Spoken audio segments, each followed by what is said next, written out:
Alpha movie से पहले क्यों ना पूरी स्पाई यूनिवर्स का रिकैप किया जाए। क्या पता अल्फा मूवी में कहीं कुछ कनेक्शन देखने मिल जाए, तो वीडियो को एंड तक जरूर देखना। तो स्पाई यूनिवर्स की सबसे पहली मूवी आती है एक था टाइगर। तो कहानी है सलमान खान के कैरेक्टर टाइगर की, जो रॉ का एक अंडरकवर एजेंट है। उसने अपनी जिंदगी में कई सक्सेसफुल मिशंस कंप्लीट किए हैं और रॉ का सबसे बेहतरीन एजेंट्स में से एक माना जाता है। एक दिन टाइगर के बॉस शेनॉय सर उसे एक नए मिशन के बारे में बताते हैं। वो बताते हैं कि इंडिया के पास एक एडवांस एंटी मिसाइल सिस्टम है जो पाकिस्तान की इनकमिंग मिसाइल्स को बहुत हद तक रोकने का काम करती है। इस सिस्टम को साइंटिस्ट अनवर किदवाई ने डेवलप किया है, लेकिन रॉ को शक है कि शायद अनवर किदवाई दूसरे साइंटिस्ट के साथ कुछ सेंसिटिव इन्फॉर्मेशन शेयर कर रहे हैं जो पाकिस्तान के डिफेंस सिस्टम में काम कर रहे हैं। जिसके बाद टाइगर को मनीष बनाकर उन पर नजर रखने के लिए भेजा जाता है, ताकि पता लगाया जा सके कि वाकई कोई सीक्रेट इन्फॉर्मेशन लीक हो रही है या नहीं। इस मिशन में टाइगर का साथ देते हैं रणवीर शौर्य का कैरेक्टर गोपी। टाइगर साइंटिस्ट के घर के आसपास सर्विलियंस शुरू करता है और वही उसकी मुलाकात कैटरीना कैफ के कैरेक्टर जोया से होती है, जो साइंटिस्ट के घर पर केयर टेकर का काम करती है। धीरे धीरे टाइगर को जोया से प्यार हो जाता है, लेकिन तब कहानी में एक बड़ा ट्विस्ट आता है जब टाइगर को पता चलता है कि जोया असल में आईएसआई एजेंट है और वही साइंटिस्ट के कंप्यूटर से एंटी मिसाइल सिस्टम से जुड़ी सीक्रेट इन्फॉर्मेशन आईएसआई तक पहुंचा रही थी। इस खुलासे के बाद टाइगर और जोया एक कॉन्फ्रेंस में मिलते हैं, जहां जोया कन्फेस करती है कि वो भी टाइगर से प्यार करती है। दोनों समझ जाते हैं कि उनका प्यार इंडिया और पाकिस्तान की दुश्मनी के बीच फंस चुका है, इसलिए वो एक बड़ा फैसला लेते हैं और दोनों एजेंसीज को छोड़कर साथ भागने का प्लान बना लेते हैं। जब रॉ और आईएसआई को पता चलता है कि उनके एजेंट साथ भाग गए हैं, तो दोनों एजेंसीज फ्यूरियस हो जाती है। अब टाइगर और जोया दोनों देशों के लिए वांटेड बन जाते हैं। रॉ को लगता है कि टाइगर ने देश से गद्दारी की है, जबकि आईएसआई को लगता है कि जोया ने पाकिस्तान को धोखा दिया है। इसके बाद दोनों एजेंसीज उन्हें ढूंढने के लिए अपने एजेंट्स लगा देती है। टाइगर और जोया अलग अलग कंट्रीज में छुपकर रहने लगते हैं। हर जगह उनका पीछा किया जा रहा होता है। कई बार एजेंसीज के एजेंट्स उन तक पहुंच भी जाते हैं, लेकिन हर बार टाइगर और जोया बचकर निकल जाते हैं। फिर मूवी के एंड में टाइगर अपने बॉस शेनॉय सर को कॉल करता है। यहीं पर हमें टाइगर का असली नाम पता चलता है, अविनाश सिंह राठौड़। जब शेनॉय सर उससे पूछते हैं कि तुम वापस कब आओगे, तब टाइगर कहता है कि जिस दिन इंडिया और पाकिस्तान को रॉ और आईएसआई की जरूरत नहीं पड़ेगी, उस दिन वो और जोया वापस आ जाएंगे। इसके बाद हमें वॉइस ओवर के थ्रू बताया जाता है कि रॉ और आईएसआई ने ऑफिशियली टाइगर और जोया को मिसिंग डिक्लेयर कर दिया है। कुछ रिपोर्ट्स के अकॉर्डिंग टाइगर और जोया को दुनिया के कई देशों में स्पॉट किया गया है, लेकिन इस बात की कभी कोई ऑफिशियल कंफर्मेशन नहीं मिली। और फिर हमें बताया जाता है कि रॉ और आईएसआई आज भी टाइगर और जोया को ढूंढ रही है। हिस्ट्री में पहली बार ऐसा हुआ है कि दोनों राइवल एजेंसीज ने किसी मिशन पर साथ काम किया है। यहीं पर एक था टाइगर मूवी खत्म हो जाती है, जिसके बाद स्पाई यूनिवर्स की सेकंड मूवी आती है टाइगर जिंदा है। तो एक था टाइगर के 8 साल बाद टाइगर और जोया स्पाई लाइफ छोड़कर अपने बेटे के साथ ऑस्ट्रिया में रह रहे होते हैं। दूसरी तरफ टेररिस्ट ग्रुप आईएससी का लीडर अब्बू उस्मान अमेरिका के एक न्यूज रिपोर्टर को मार देता है, क्योंकि वो दरअसल सीआईए का एजेंट होता है। जिसके बाद एक इराकी आर्मी अटैक में अब्बू उस्मान इंजर्ड हो जाता है और उसे एक हॉस्पिटल में एडमिट कर दिया जाता है। अब अमेरिका बदला लेने के लिए अब्बू उस्मान और उसके पूरे आईएससी टेररिस्ट ग्रुप को खत्म करने के लिए हॉस्पिटल में एयर स्ट्राइक करने का डिसाइड करती है, लेकिन उस हॉस्पिटल में 25 इंडियन और 15 पाकिस्तानी नर्सेज भी होती है, जो फंस जाती है क्योंकि आईएससी के टेररिस्ट हॉस्पिटल पर कब्जा कर लेते हैं। अब उनको बचाने के लिए सीआईए रॉ को 7 दिन का टाइम देती है। उसके बाद वो हॉस्पिटल में एयर स्ट्राइक कर देंगे। जिसके बाद रॉ चीफ शेनॉय टाइगर को ढूंढते हैं और मिशन देते हैं कि नर्सेस को बचाना है। टाइगर पहले तो मना कर देता है, लेकिन बाद में मिशन एक्सेप्ट कर लेता है। जिसके बाद टाइगर अपनी रॉ एजेंट्स की टीम बनाता है, जिसमें नमित, राकेश और अजान जैसे एजेंट शामिल होते हैं। क्योंकि पाकिस्तानी नर्सेस भी फंसी हुई थी, इसलिए जोया डिसाइड करती है कि वो भी इस मिशन में टाइगर का साथ देगी और वो भी अपनी आईएसआई एजेंट्स की टीम बनाती है।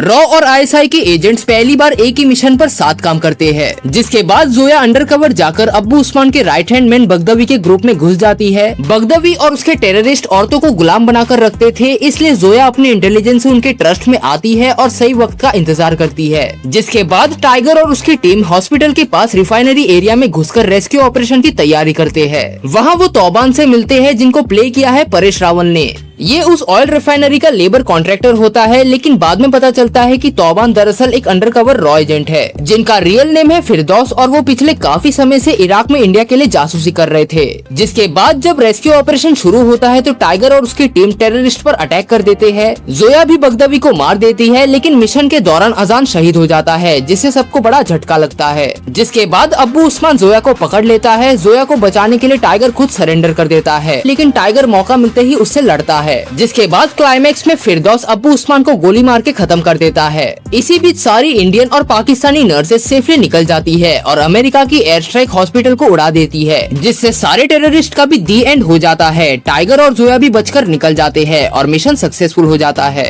लेकिन टाइगर और जोया सामने नहीं आते क्योंकि ऑलरेडी रॉ और आईएसआई उन्हें ढूंढ रही होती है। तो अगर वो सामने आ जाते तो एजेंसी उन्हें पकड़ लेती, इसलिए वो छुपकर वहाँ से निकल जाते हैं। जिसके बाद मूवी के एंड में 1 साल बाद दिखाया जाता है कि टाइगर और जोया फिर से दुनिया से छुपकर रह रहे हैं। उन्होंने हसन नाम के एक इराकी बच्चे को भी अडॉप्ट कर लिया होता है। हसन दरअसल वो है जिसपे अब्बू उस्मान के आईएसआई टेररिस्ट ने सुसाइड बम्बर लगाकर बाहर छोड़ दिया था। मूवी के स्टार्टिंग में जब टाइगर इराक पहुंचता है तब वो और रॉ एजेंट पवन मिलकर हसन को इस सुसाइड बम्बर से बचाते हैं। जिसके बाद टाइगर शनाई सर को फोन करके कहता है कि चाहे वो कहीं भी हो, जब भी देश को उसकी जरूरत पड़ेगी टाइगर हमेशा वापस आएगा। यहीं पर टाइगर जिंदा है मूवी खत्म हो जाती है।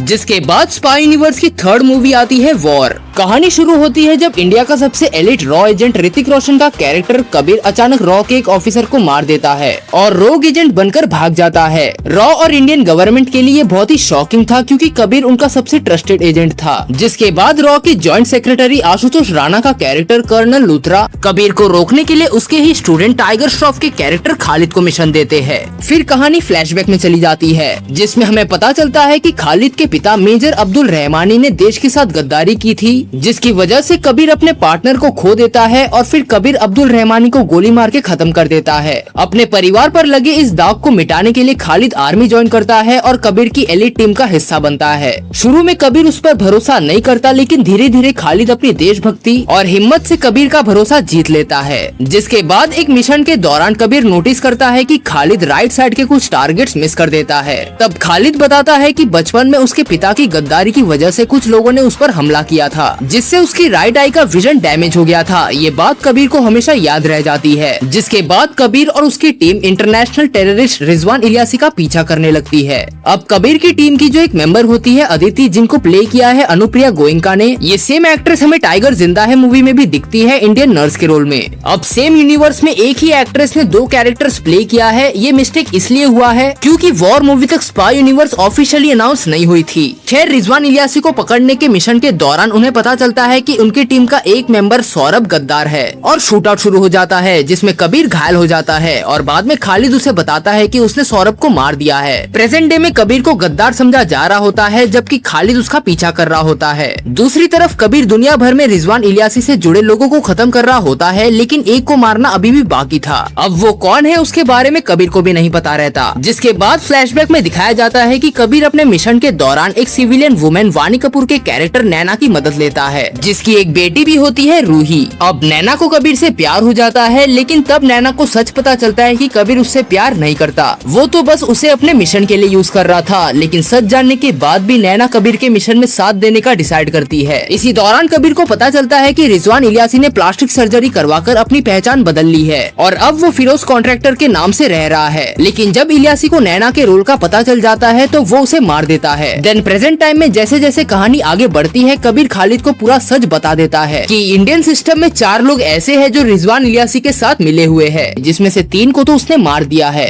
लेकिन एक को मारना अभी भी बाकी है। लेकिन वो कौन है वो कबीर को भी नहीं पता होता। जिसके बाद खालिद और कबीर एक साथ हो जाते हैं। तब कबीर खालिद को एक और बात बताता है कि रिजवान इलियासी दरअसल एक डिस्क की तलाश में है जिसमें इंडिया की ब्रह्मा डिफेंस सैटेलाइट के कोऑर्डिनेट्स है। ब्रह्मा डिफेंस सैटेलाइट दरअसल नो नेटवर्क बॉर्डर के पास सोल्जर्स के काम आती है टू कॉन्टेक्ट विथ रॉ और गवर्नमेंट, क्योंकि वहाँ नेटवर्क ना होने की वजह से सोल्जर्स इसी सिस्टम की मदद से कांटेक्ट कर पाते हैं। तो रिजवान इलियासी का प्लान है ब्रह्मा डिफेंस सैटेलाइट को खत्म करना ताकि टेररिस्ट आराम से इंडिया घुस सके और वहाँ के सोल्जर्स किसी से कांटेक्ट ही ना कर पाए। जिसके बाद कबीर की टीम मेंबर अदिति कबीर को वो डिस्क देती है जिसमें कोऑर्डिनेट्स है और कबीर वो डिस्क खालिद को दे देता है संभाल के रखने के लिए। लेकिन तब मूवी का सबसे बड़ा ट्विस्ट सामने आता है। खालिद रिवील करता है कि वो असली खालिद है ही नहीं। असल में रिजवान इलियासी को पकड़ने वाले मिशन के शूट आउट में सौरभ ने असली खालिद को मार दिया था। उसके बाद रिजवान इलियासी के प्लास्टिक सर्जन ने सौरभ का चेहरा बिल्कुल खालिद जैसा बना दिया था। तब से जो बंदा सबको खालिद लग रहा था वो असल में सौरभ था। तो कबीर को जो एक और इंसान को मारना था वो दरअसल सौरभ रहता है। लेकिन यहाँ एक और बड़ा ट्विस्ट आता है।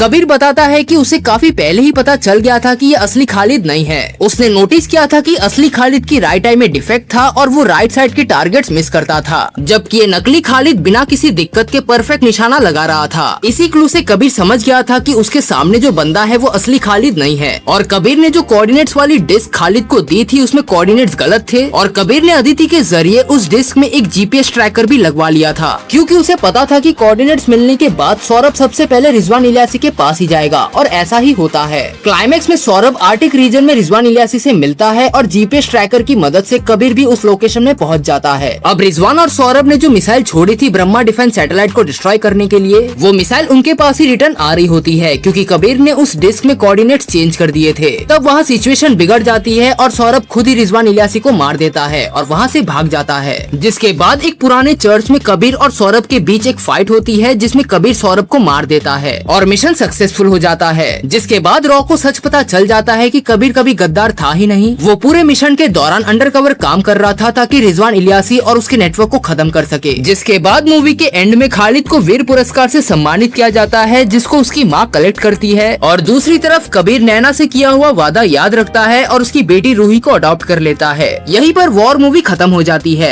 जिसके बाद स्पाई यूनिवर्स की 4th मूवी आती है पठान। कहानी शुरू होती है 2019 से जब इंडियन गवर्नमेंट आर्टिकल 370 को हटा देती है। इस बात से गुस्सा होकर एक cancer ridden Pakistani army general Qadir India से बदला लेने की ठानता है। वो हाथ मिलाता है आउटफिट एक्स नाम की एक प्राइवेट टेररिस्ट ऑर्गेनाइजेशन से जिसका लीडर होता है जॉन अब्राहम का कैरेक्टर जिम। जिम दरअसल कोई आम टेररिस्ट नहीं है, वो पहले एक टॉप क्लास रॉ एजेंट था। कर्नल लूथरा बताते भी है कि कबीर और जिम रॉ के बेस्ट एजेंट थे और दोनों बहुत हद तक सिमिलर थे। लेकिन एक मिशन का बदला लेने के लिए सोमालियन टेररिस्ट ने जिम और उसकी वाइफ को पकड़ लिया। जब इंडियन गवर्नमेंट ने रैंसम देने या नेगोशिएट करने से मना कर दिया तब उन लोगों ने जिम के सामने ही उसकी वाइफ को मार दिया। अब रॉ को लगा था कि जिम मर चुका है, इसलिए उसे वीर पुरस्कार से सम्मानित भी किया गया था जिसको कलेक्ट करने के लिए उसके कोई अंकल आए थे। लेकिन जिम मरा नहीं था, वो जिंदा था एंड उस बिट्रेल की वजह से वो देश के खिलाफ हो जाता है। जिसके बाद प्रेजेंट टाइम में जिम को रोकने के लिए रॉ की सीनियर ऑफिसर डिम्पल कपाड़िया का कैरेक्टर नंदिनी पठान से मिलने जाती है।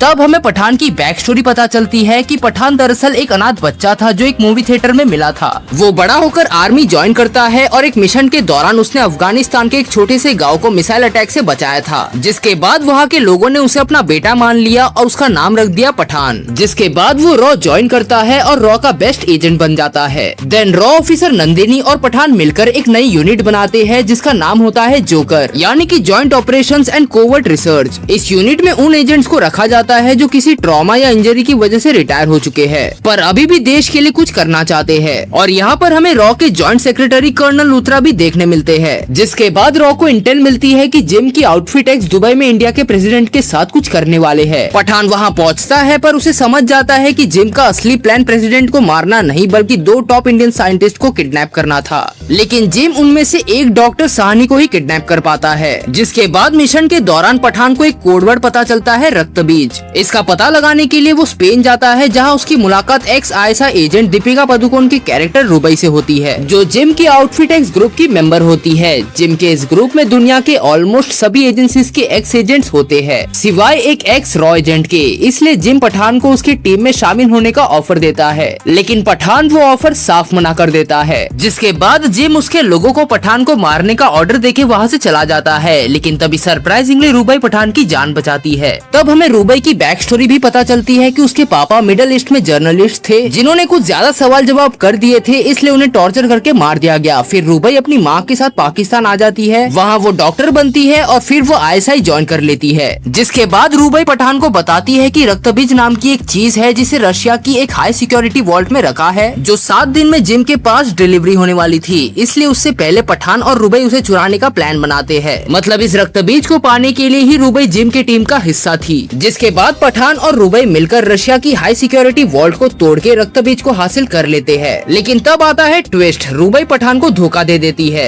वो रक्तबीज लेकर भाग जाती है और रशियन पुलिस पठान को पकड़ लेती है। असलियत ये होती है कि जिम ने रुबई को यूज किया था ताकि पठान की मदद से वो वायरस चुरा सके। जिसके बाद पठान को जब रशियन प्रिजन से ट्रेन के जरिए ले जाया जा रहा होता है तब एंट्री होती है टाइगर की। ये स्पाई यूनिवर्स का पहला क्रॉसओवर होता है जिसमें टाइगर पठान को बचाने आता है और दोनों मिलकर वहाँ से भाग जाते हैं। तो ये पूरी स्टोरी पठान के बैक स्टोरी में चलती है। जिसके बाद प्रेजेंट टाइम में पठान को रॉ ऑफिसर नंदिनी के थ्रू पता चलता है कि रुबई पेरिस में है। वो वहाँ जाता है तब रुबई पठान को रक्तबीज के बारे में बताती है। वो बताती है कि जो वायरस उन्होंने रशिया से चुराया था जिम ने डॉक्टर साहनी की मदद से उस वायरस को और भी खतरनाक वायरस बना दिया है। इसलिए जिम ने दुबई से डॉक्टर साहनी को किडनैप करने का प्लान बनाया था। ये सब पाकिस्तानी आर्मी का जनरल कादिर करा रहा है, जो इंडिया से बदला लेना चाहता है, क्योंकि इंडियन गवर्नमेंट ने आर्टिकल 370 को हटा दिया था। इसलिए रुबई को ये बात बिल्कुल भी अच्छी नहीं लगती कि उसके देश के लोग इतना गिर सकते हैं। इसलिए इस पूरी चीज को रोकने के लिए वो पठान का साथ देने के लिए रेडी हो जाती है। पहले तो पठान रुबई पे भरोसा नहीं करता, क्योंकि पहले उसने पठान को धोखा दिया था, लेकिन बाद में वो उस पे ट्रस्ट कर लेता है। जिसके बाद रुबई बताती है कि जिम के पास 2 ऑर्ब्स है, यानी कि कैप्सूल है जिसमें वायरस है। पठान और रुबई साइबेरिया में जिम की लैब पर अटैक करते हैं। वहाँ से वो एक ऑर्ब तो बचा लेते हैं, पर दूसरा ऑर्ब लेकर जिम भाग जाता है। जिसके बाद उस रिकवर्ड ऑर्ब को टेस्ट करने के लिए इंडिया लाया जाता है, पर वहाँ पता चलता है कि जिम ने उन्हें उल्लू बनाया है। जो रिकवर्ड ऑर्ब था वो दरअसल खाली निकलता है और उसे खोलते ही वायरस लीक हो जाता है। अपने बचे हुए टीम मेंबर्स और देश को बचाने के लिए नंदिनी और उसके टीम मेंबर्स खुद को लैब के अंदर लॉक कर लेते हैं और वायरस को बाहर आने से रोकने के लिए पूरे लैब को ब्लास्ट करवा दिया जाता है, जिसमें उनकी मौत हो जाती है। जिसके बाद जिम डिमांड करता है कि इंडिया 24 घंटे के अंदर कश्मीर से अपनी आर्मी हटा ले, नहीं तो वो दूसरे ऑर्ब से इंडिया पर बायोलॉजिकल अटैक कर देगा।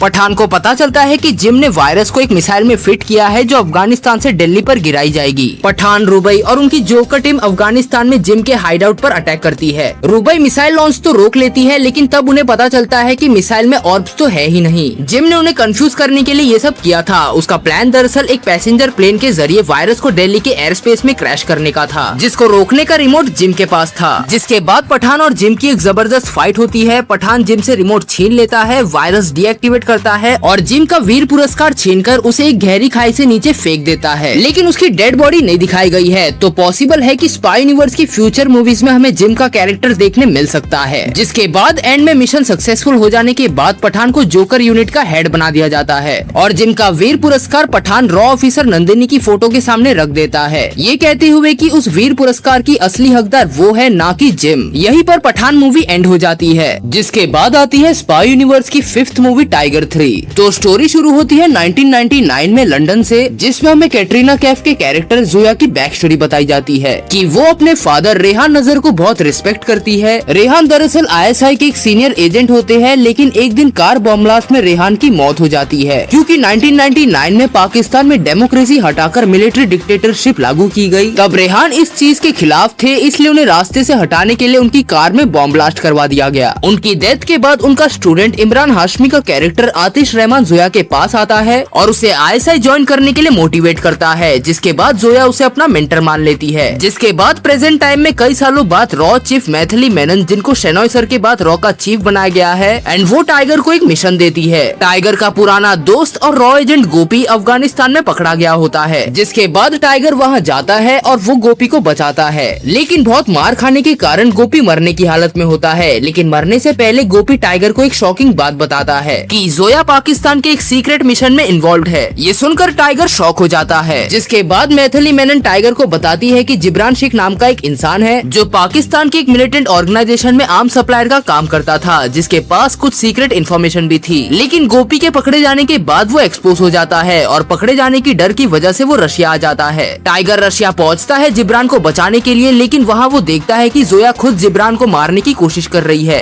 वो जिब्रान को बचा तो लेता है, लेकिन फिर टाइगर खुद कैप्चर हो जाता है। यहीं पे एंट्री होती है आतिश रहमान की। मतलब जिब्रान जिस मिलिटेंट ऑर्गेनाइजेशन के लिए आर्म सप्लाई करता था, वो दरअसल आतिश रहमान की ही मिलिटेंट ऑर्गेनाइजेशन थी। जिसके बाद आतिश टाइगर को बताता है कि जोया गद्दार नहीं है, असल में उसने टाइगर और जोया के बेटे को किडनैप कर रखा है और जोया को फोर्स किया जा रहा है उसके लिए काम करने के लिए। जिसके बाद मूवी फ्लैशबैक में जाती है, जिसमें हमें बताया जाता है कि 2011 में इंडिया और पाकिस्तान के बीच एक पीस ट्रीटी होने वाली थी। आतिश इस चीज के खिलाफ था, इसलिए उसने प्लान बनाया था Indian army chief general Ribeiro को मारने का। उसने जोया को मिशन दिया था, लेकिन जोया ने मना कर दिया और उसने सीक्रेटली इंडिया को वार्निंग दे दी। जिसके बाद आतिश की प्रेग्नेंट वाइफ शाहीन खुद असासिनेशन करने गई। वहाँ टाइगर ने उसे गोली मार दी। शाहीन की मौत के बाद आतिश टाइगर से नफरत करने लगा और उसने कसम खाई कि एक दिन टाइगर की जिंदगी बर्बाद करेगा। जिसके बाद प्रेजेंट टाइम में आतिश टाइगर और जोया के बेटे के बदले उन्हें एक मिशन देता है। उन्हें इस्तांबुल से पाकिस्तान के न्यूक्लियर मिसाइल लॉन्च कोड्स चुराने होते हैं। जिसके बाद टाइगर अपनी रॉ टीम और जोया की मदद से मिशन सक्सेसफुली कंप्लीट करता है और आतिश भी उनके बेटे को उनको लौटा देता है। लेकिन आतिश यहाँ भी गेम खेलता है। वो टाइगर और जोया दोनों को उनके अपने देशों के सामने ट्रेटर बना देता है। अब जोया तो बच जाती है, लेकिन टाइगर पकड़ा जाता है और पाकिस्तान की मिलिट्री जेल में डाल दिया जाता है।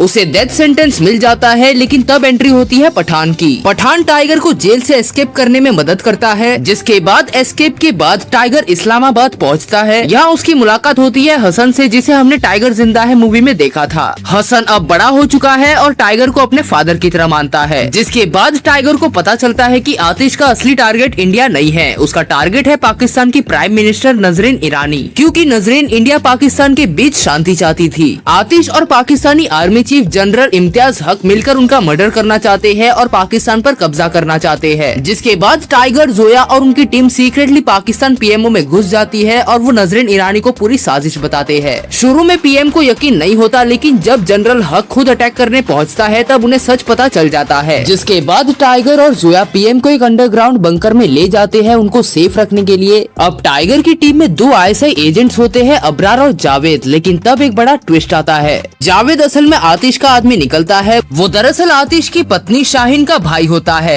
और अपनी बहन की मौत का बदला लेने के लिए वो टाइगर की टीम में एज अंडरकवर काम करता है आतिश के लिए। जिसके बाद आतिश और जावेद मिलकर टाइगर की टीम के रॉ एजेंट करण और ISI एजेंट अबरार को मार देते हैं और हसन को हॉस्टेज बना लेते हैं। उससे पहले जनरल हक की मौत हो जाती है। टाइगर और जोया को बचाने के लिए हसन सुसाइड बॉम्बर से खुद की जान दे देता है। उसके सैक्रिफाइस की वजह से टाइगर और जोया को काउंटर अटैक करने का मौका मिल जाता है। जिसके बाद जोया जावेद का पीछा करती है और उसे मारकर अबरार और करण का बदला लेती है। दूसरी तरफ आतिश टाइगर को पकड़कर बंकर में आता है पीएम को मारने के लिए, लेकिन जोया पहले ही पीएम को बंकर से निकाल चुकी होती है। जिसके बाद टाइगर और आतिश के बीच एक फाइट होती है, जिसमें टाइगर आतिश को हरा देता है और उसे मार देता है। जिसके बाद एंड में नजरीन ईरानी दुनिया के सामने लाइव स्पीच देती है। वो सबको बताती है कि टाइगर और जोया गद्दार नहीं है, असली देशद्रोही दरअसल आतिश था। जिसके बाद एंड में टाइगर हमेशा की तरह इस बार भी रॉ चीफ को कॉल करके कहता है कि जब भी देश को उसकी जरूरत पड़ेगी वो हमेशा तैयार रहेगा। यहीं पर टाइगर 3 मूवी एंड हो जाती है।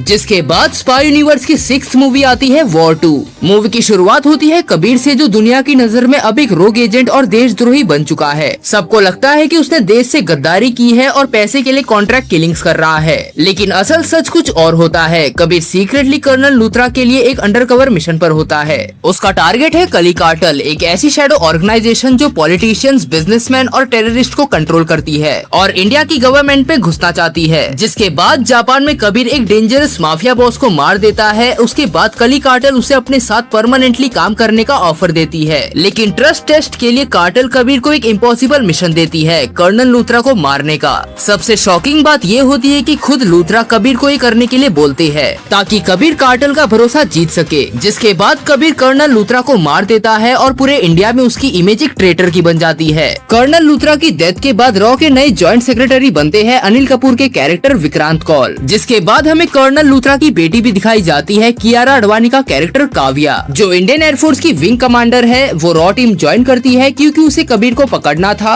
और पूछना था कि उसने उसके पापा को क्यों मारा। इसी बीच डिफेंस मिनिस्टर सारंग एक नाम सजेस्ट करते हैं, जूनियर NTR का कैरेक्टर मेजर विक्रम का, जो एक 1 मैन आर्मी जैसा ऑफिसर है। उसकी एंट्री भी धमाकेदार होती है जब वो अकेला सोमाली पायरेट्स के शिप पर अटैक करके इंडियन नेवी स्टूडेंट्स को बचा लेता है। जिसके बाद इन्वेस्टिगेशन के दौरान पता चलता है कि कबीर स्पेन में अपनी अडॉप्टेड डॉटर रूही से मिलने आने वाला है। अब यहाँ पर आप देखोगे तो रूही ने अपने फोन में कबीर का नाम सेव किया है वुल्फ नाम से। वही अल्फा के टीजर में बॉबी देओल भी अपने आप को वुल्फ बताते हैं, तो मे भी इसका कुछ कनेक्शन हमें अल्फा मूवी में देखने मिले। खैर रॉ टीम स्पेन पहुँचती है, कबीर और काव्या का फेस ऑफ होता है। काव्या कबीर को कर्नल लूथरा की मौत के लिए ब्लेम करती है, लेकिन कबीर उसे हर्ट किए बिना वहाँ से निकल जाता है। फिर विक्रम और कबीर के बीच एक चेस सीक्वेंस होता है जो ब्रिज और हाई स्पीड ट्रेन तक पहुँचता है। एंड में विक्रम पैसेंजर्स की जान बचाने के लिए कबीर को जाने देता है। जिसके बाद कबीर रूही को सेफ रखने के लिए उसे खालिद की माँ के पास छोड़ देता है। फिर कली कार्टेल का इंडियन लीडर गौतम गुलाटी कबीर को नया मिशन देता है, डिफेंस मिनिस्टर सारंग के परिवार को मारने का। कबीर समझ जाता है कि ये गलत है, इसलिए वो सीक्रेटली विक्रम से मिलता है और उसे अपने अंडरकवर मिशन का सच बता देता है। जिसके बाद दोनों मिलकर सारंग के परिवार को बचा भी लेते हैं, लेकिन तब एक ट्विस्ट आता है। जब प्लेन हाईजैक सिचुएशन कंट्रोल हो जाती है, विक्रम अपना असली चेहरा दिखाता है। वो खुद सारंग के परिवार को मार देता है और कबीर को प्लेन से बाहर फेंक देता है। प्लेन से गिरते वक्त विक्रम उसे एक नाम से बुलाता है, कब्बू। ये नाम सिर्फ कबीर के बचपन का दोस्त जानता था। तब कहानी फ्लैशबैक में जाती है, जिसमें दिखाया जाता है कि 1999 मुंबई में कबीर एक अनाथ लड़का होता है जिसके पास रहने के लिए घर नहीं होता। जिसके बाद उसकी दोस्ती रघु नाम के लड़के से होती है जो जूनियर NTR का ही कैरेक्टर विक्रम होता है। एंड वो भी एक अनाथ बच्चा होता है जिसके पास रहने के लिए घर नहीं होता। इसलिए दोनों चोरी करके अपना पेट भरते थे और रोड पर ही रहते थे। जिसके बाद दोनों को पकड़ के बच्चों की जेल में लाया जाता है। वह मेजर लूथरा उन्हें आर्मी ज्वाइन करने का मौका देते हैं। अब कबीर तो सिलेक्ट हो जाता है, लेकिन रघु इमोशनल टेस्ट में फेल हो जाता है, क्योंकि वो देश से पहले खुद को रखता है। अब क्योंकि रघु सिलेक्ट नहीं होता, इसलिए वो कबीर से कहता है कि यहाँ से भाग जाते हैं, लेकिन कबीर उसकी बात नहीं मानता और फिर गुस्से में रघु कबीर को छोड़कर भाग जाता है।